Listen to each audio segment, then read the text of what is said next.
Welcome, adventurer. I'm Brandon, and I'll be your voice guide through the Nutty Putty Cave. Alongside this narration, you'll find 10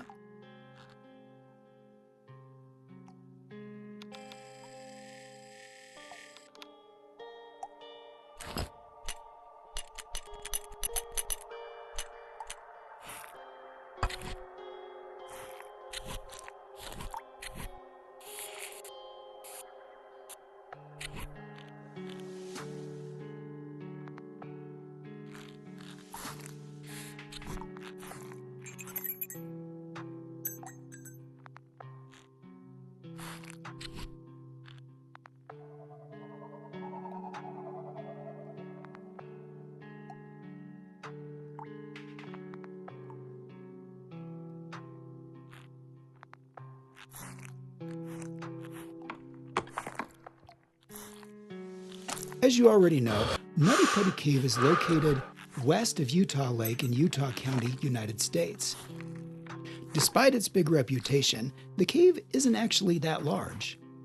The total mapped length is about 1,355 to 1,400 feet, with a depth of roughly 145 feet. From this point, the cave splits into two routes. We can head left to enter the maze, or go right toward the famous Big Slide. For the full experience, I recommend starting on the left. Let's go there now. Look at your watch. The percentage shows how much of the... Feel like sliding? You're not alone. At the height of its popularity, the cave drew more than 5,000 visitors a year. So much traffic wore the rock smooth, and experts warned that a fatal accident was only a matter of time in one of its main features, a long 45-degree chamber known as the Big Slide, where we are right now. Those safety concerns, along with the growing damage caused by constant use, led to the cave's temporary closure in 2006. They're also the reason for the ladder you'll find at the end of this section. Be careful on your way down. You don't want to meet your end here, especially in a place meant for a very different kind of rebirth we'll soon discover.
The corridor to the left leads to Ed's Push and the story of what happened there.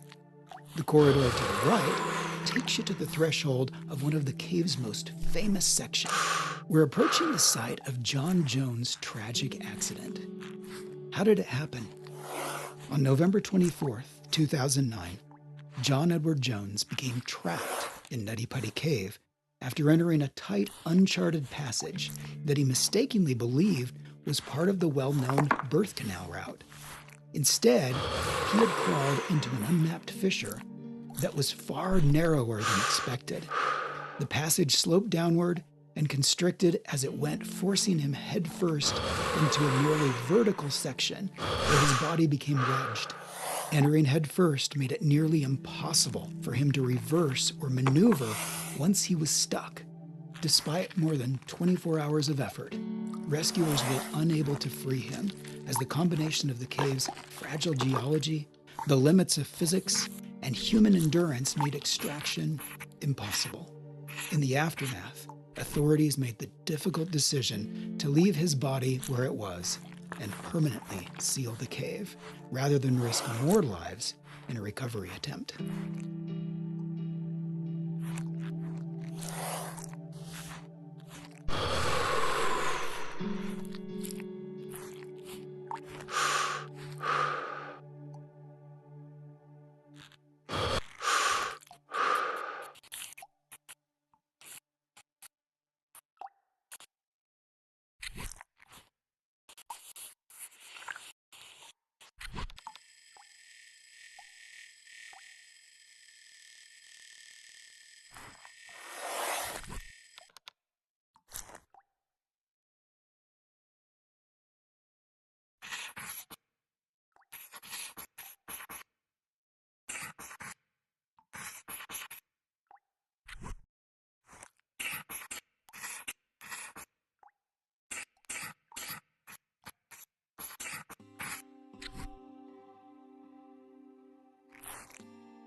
even before Jones's death and the permanent closure of the cave, there were many cases of people getting lost here, with Boy Scouts being perhaps the most frequently rescued group over the years. Some veterans recall that the early explorations were much more wild, muddy, improvised, and with little preparation. In later years, rules, managed access, and safety protocols were introduced to prevent accidents and protect the cave from littering. Tired and panicked visitors had sometimes abandoned helmets, clothing, dead batteries, and other items, things that not only spoiled the sense of exploration, but in the dark, wet passages could cause dangerous accidents. The guiding rule in Nutty Putty was simple: never squeeze into a place you might not be able to get back out of. Here, you can squeeze through anywhere. If you feel stuck, try moving your head in line with your hands to push forward or back out.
Here we are.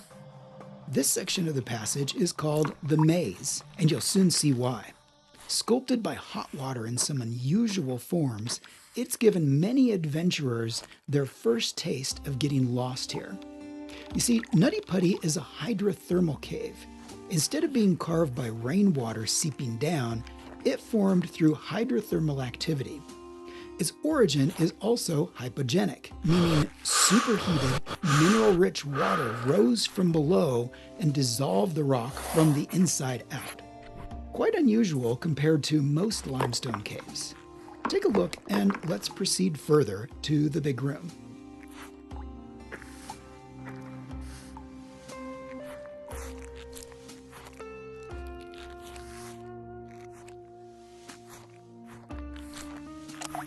Welcome to the big room. Compared to most cave sections, it feels open, tall, and almost comfortable.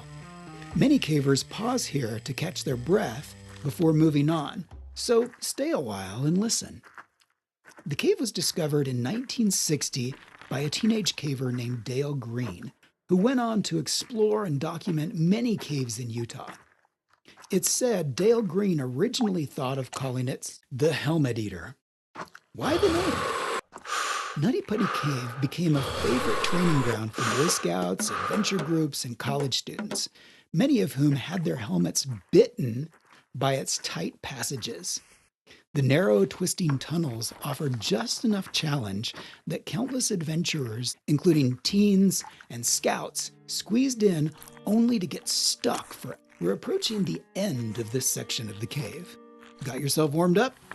Good. Perhaps it's due to its hydrothermal past. Temperatures inside Nutty Putty remain around 55 degrees Fahrenheit or 12.7 degrees Celsius year-round. That may not seem very cold, but remember that movement through the cave is slow and the body has little chance to warm up through circulation. For caving, it's therefore recommended not only to have a helmet, flashlight, and sturdy boots, but also warm, preferably waterproof clothing. Once you feel you've seen everything here, let's head back to the entrance and explore the second part of the cave.